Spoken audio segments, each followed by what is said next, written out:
Donc il y a un mec qui dit mon chab, le Golemont, c'est du shirk d'acheter ça ou pas? Urgent. Donc shirk, c'est-à-dire de l'association. Donc, et ça, c'est un vrai sujet. Hein. Moi-même, on en parlait quand j'étais petit, on me l'a appris. Est-ce que manger du caprice des dieux, c'est de l'associationnisme, c'est-à-dire d'associer des dieux à Allah? Vu qu'il n'y a qu'un seul dieu, c'est Allah.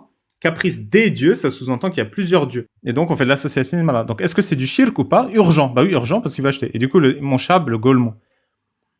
Et t'as quelqu'un qui répond, ton pote a raison, qu'Allah le préserve. En tant que musulman, il vaut mieux éviter d'acheter ce fromage car il y a un doute. Quand il y a un doute sur une chose, on doit la délaisser. Voici des alternatives marque distributeur. Fromage double crème casse double room ou ovale double crème Eco Plus. La religion dans toute sa bêtise et toute sa folie. Abonnez-vous au doigt dans Dieu qui s'est fait ban son ancien compte qui faisait des milliers de likes, maintenant il en fait que quelques-uns. El dedo en Dios. Donc imagine Allah est tellement con qu'il t'envoie en enfer si tu manges du caprice des dieux. Et moi j'avais répondu, ça ce serait vraiment un caprice de Dieu.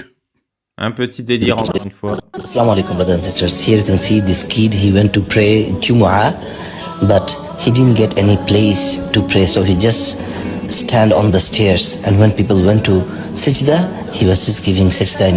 Donc là vous voyez, magnifique rangée de cul. Le gamin, il a pas trouvé de place dans la rangée. Il se met sur les escaliers pour mettre son cul. Et du coup, il dit, c'est magnifique, il s'est mis sur les escaliers parce qu'il trouvait pas la place. Et ce mec, il dit, ces enfants sont les héros de demain de l'islam. Inch'Allah, si Dieu le veut. In the stairs, subhanallah, what a beautiful scenery. But we need to understand that. Et le mec, il dit, subhanallah, gloire à Allah, quelle vue magnifique. Donc là, hein. Ils sont tous comme ça en train de montrer leur cul. Il fait, gloire à Allah, la vue est magnifique. Scenery, but we need to understand that we need. J'exagère pas, hein. Subhanallah, what a beautiful scenery. Donc, gloire à Allah, quelle vue magnifique. Je répète, hein, je traduis mot à mot de l'anglais. What a beautiful scenery. Quel scénario, quelle scène, voilà, quelle... Je vous la remets, hein. Rangée de cul, regardez ce qu'il dit sur la rangée de cul. Here, subhanallah, what a beautiful scenery. Subhanallah, quelle vision magnifique. But we need to understand that we need to give space to these little kids because they are the next heroes. They are the ones who will practice Islam, preach Islam in the future. So we need to be nice to them. We need to be nice to the kids. We need to be kind to these kids. Et voilà, il faut comprendre que ces enfants, ce sont eux qui pratiqueront l'islam et les rangées de cul après nous. Donc il faut être gentil pour ces enfants, il faut éduquer ces enfants, il faut leur donner leur place. And it's good to take your kids to the masjid so that they can practice Islam from young age. May Allah give us the understanding. Et voilà, il faut ramener les enfants à la mosquée pour qu'ils pratiquent l'islam dès le plus jeune âge. Vous remarquerez évidemment, ils enlèvent tous leurs chaussures et du coup vous avez tous les pieds là, même le tapis. Ce qui nous permet une transition efficace des mycoses vu que les pieds sont tous humides vu qu'ils viennent de faire leurs ablutions. Mashallah, un pigeon dort et tout le monde croit qu'il prie. Donc dans l'islam, il y a une croyance et c'est des mythes qu'on raconte à tout le monde. Hein, que les animaux, les arbres, les rochers, le soleil et la lune prient tous Allah. Donc ils se prosternent à leur manière devant Allah. Et du coup, quand on dit, mais le soleil, il se prosterne pas, les apologistes, non, mais c'est une prosternation métaphysique. Mais quand il y a un pigeon qui se gamelle, là, qui monte son cul, oh, il se prosterne physiquement devant Allah. Donc là, vous voyez, mashallah, le pigeon, il s'est prosterné. À chaque fois, avec ces vidéos, il y a un son horrible qui est trop fort pour la vidéo.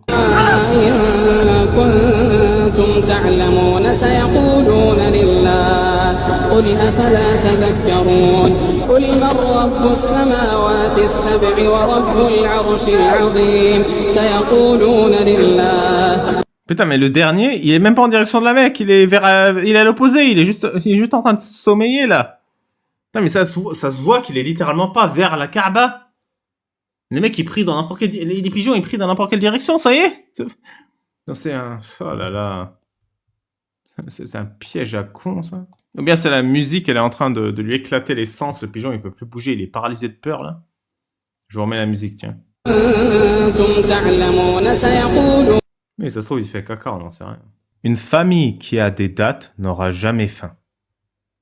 Ah bon? Moi, j'en ai une autre. Le prophète Ali Baba l'a dit, une famille qui a de l'eau n'aura jamais soif. Non, j'en ai une autre. Une famille qui a le chauffage n'aura jamais froid. Eh, c'est pas mal, hein? Je devrais faire prophète. Quand il y a flageolet à la cantine, tout le monde saigne du nez. Aïe, aïe, aïe, aïe, aïe. Évidemment, le biais de validation, de confirmation, tout le temps. Ta caméra, 20 mégapixels. Ton œil, 576 mégapixels. Laquelle des faveurs de ton Seigneur renies-tu? Fabi ayyi ala'i rabbikuma tukaththiban. Ça, c'est le verset du Coran le plus répétitif. Et bah, du coup, la question c'est, comment on sait que l'œil et ses 576 mégapixels nous viennent d'Allah? Comment on sait que c'est Allah qui a voulu 576 mégapixels dans ton œil? Une fois qu'on sait ça, oui, effectivement, on peut poser la question, quelle faveur de ton Seigneur renies-tu? Mais pas avant, parce qu'on ne sait pas si c'est une faveur d'Allah, les 576 mégapixels de l'œil. Et franchement, c'est pas une vraie grosse faveur, hein, parce qu'une vraie faveur, ça aurait été 10 000 pixels minimum. Minimum. En plus, pourquoi le truc, il est imprimé, là, on dirait qu'il est cousu sur un machin. C'est tellement profond, subhanallah. On fait pousser du riz sur une terre aqueuse. Il n'y a même pas 1 gramme d'eau dans le riz. Ensuite, les pastèques. On les fait pousser dans un sol aride et elles sont faites à 92% d'eau. C'est la preuve qu'Allah fait les règles et les inverse s'il en a envie. Bon bah les gars, je me reconvertis. Je suis désolé, j'arrête le live, je redeviens musulman. Je suis convaincu, c'est-à-dire à la fois con et un peu vaincu. Dans le Coran, la terre est mentionnée 13 fois. La mer est mentionnée 32 fois. Ça fait 70% d'eau, 30% de terre. C'est exactement de ça qu'est fait la terre. Coïncidence? En fait, c'est quoi la technique? La technique, c'est que le mot terre, il est mentionné des centaines de fois et le mot mer aussi. Du coup, tu vas prendre le ratio terre-mer. Tu vas te dire c'est 70-30. Je crois que c'est 69-29-21, un truc comme ça. 31. Tu prends ce ratio. Tu comptes le nombre d'occurrences qu'il y a de terre et de mer dans le Coran. Et dès que tu arrives à ce seuil, tu t'arrêtes. Et tout ce qui est au-dessus, tu l'ignores. Et c'est comme ça que tu arrives au bon ratio. C'est bien foutu quand même, non?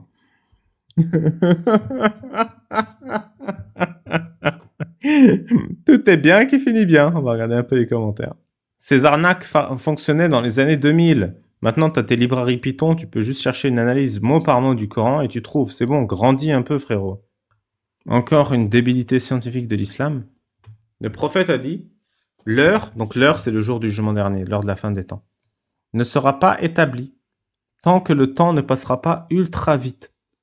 L'année sera comme un mois, le mois sera comme une semaine, la semaine sera comme un jour, le jour comme une heure, et l'heure comme la brûlure d'un feu, un feu qui brûle. Et pourquoi il dit ça? Parce qu'il voit le tweet de All Day Astronomy. La Terre a commencé à tourner plus vite, personne ne sait pourquoi. Alors le mec, il est à fond pour dire que la Terre tourne plus vite, c'est bien la preuve que le prophète a dit la vérité et que c'est un signe de la fin des temps. Parce que dans l'islam, on va chercher partout les signes de la fin des temps. Pour savoir si la fin des temps est proche, parce qu'on commence à en avoir un peu marre là d'attendre. Et du coup là, oh là là, elle est encore plus proche, un nouveau signe qui est validé. Non mais les gars, pour que une année soit comme une heure, faut qu'elle tourne la Terre, hein. On n'est pas dans Rick et Morty, hein. On va tous s'envoler, mec. Vous imaginez le truc à la vitesse à laquelle tu tournes pour que tu vois une année, c'est une heure. Tu vas te coller au sol comme ça pour pas. Tu vas t'accrocher au gazon. Là, j'ai fait un tweet. Parfois, j'ai l'impression que Allah, je me demande qui a donné à cette femme cette opportunité. Il y a 5 ans, cette femme faisait le tawaf toute seule. Je vais vous montrer, c'est très impressionnant. Le tawaf, donc, c'est te tourner 7 fois dans le sens anti-horaire autour de la maison d'Allah. Je mets le son, hein, parce que c'est... Vous voyez la dame, là, c'est le petit point noir, elle tourne. Oh, c'est impressionnant. Quand on n'est pas habitué, ça... Ouais, c'est épatant. Elle tourne autour du gros cube noir, là. Le cube, c'est la maison d'Allah. Elle tourne. Elle a fini son tir de tour. Et du coup, j'avais mis grosse ambiance. Et il y a Todd qui avait mis... tu abuses, Babal, il y avait super ambiance la veille.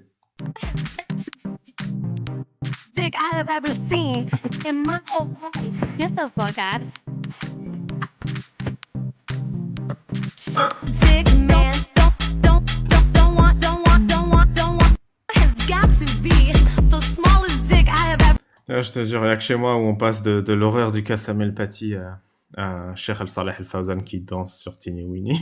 Mais je pense que c'est BXL qui regarde tous les lives et qui me signale à chaque fois. Mais je te dis, le live va jamais sauter BXL, tu peux laisser tomber. Il y a 2 ou 3 musulmans comme ça qui signalent, parce que le live ne peut pas être repéré comme ça, il faut que quelqu'un signale le propos. Mais vous en faites pas, ça sautera jamais maintenant, j'ai pris mes précautions. Je demande à un généreux et je mets ma confiance dans sa création. Ouais, malheureusement, j'ai discours haineux parce que j'ai cité un déglingos. Donc un musulman qui dit « Je place mes espoirs dans le plus généreux et je place ma confiance dans sa création. Et quiconque souhaite du généreux ne sera jamais déçu. »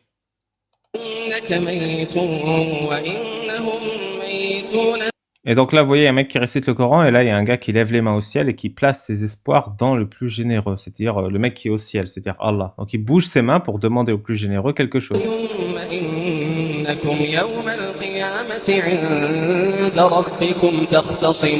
Ou bien, je sais pas, j'ai l'impression qu'il prie un poteau avec des symboles où c'est dit interdit de prendre des photos, interdit de jeter dans une poubelle, interdit de téléphoner.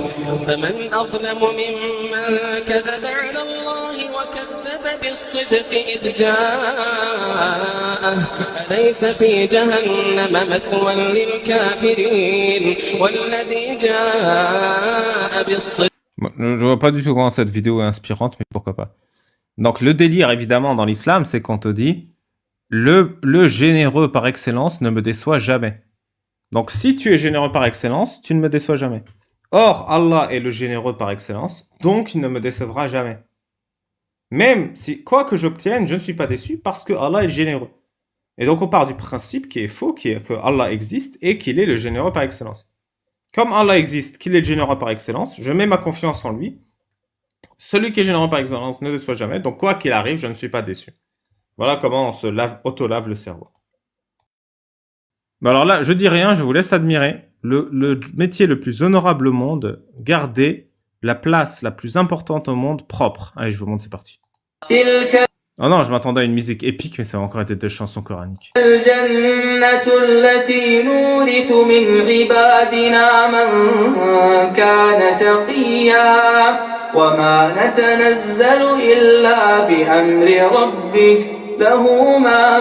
vous voyez, là, il prend la place la plus importante sur Terre, il jette son balai, et le balai, il redescend, il prend l'eau avec.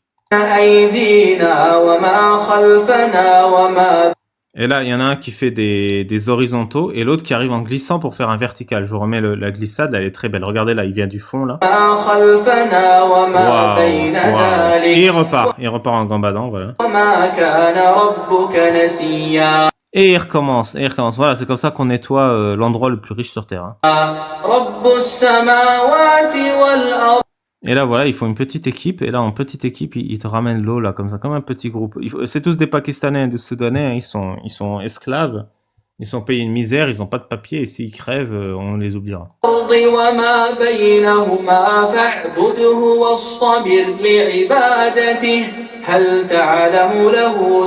C'est vraiment la grosse ambiance. Vous voyez comment ils avancent, là. Ils contrôlent la marée. Voilà. C'est la seule manière en 2026 de nettoyer l'endroit le plus important au monde. Apprenez le Coran à vos enfants et le Coran leur apprendra tout. C'est tellement profond, frérot. Le truc, c'est que c'est pas vrai. Les mecs qui apprennent le Coran par cœur, bah, ils ont besoin quand même d'apprendre d'autres trucs. Et du coup, là, bah, t'as le gamin qui berce son pote en lui lisant le Coran.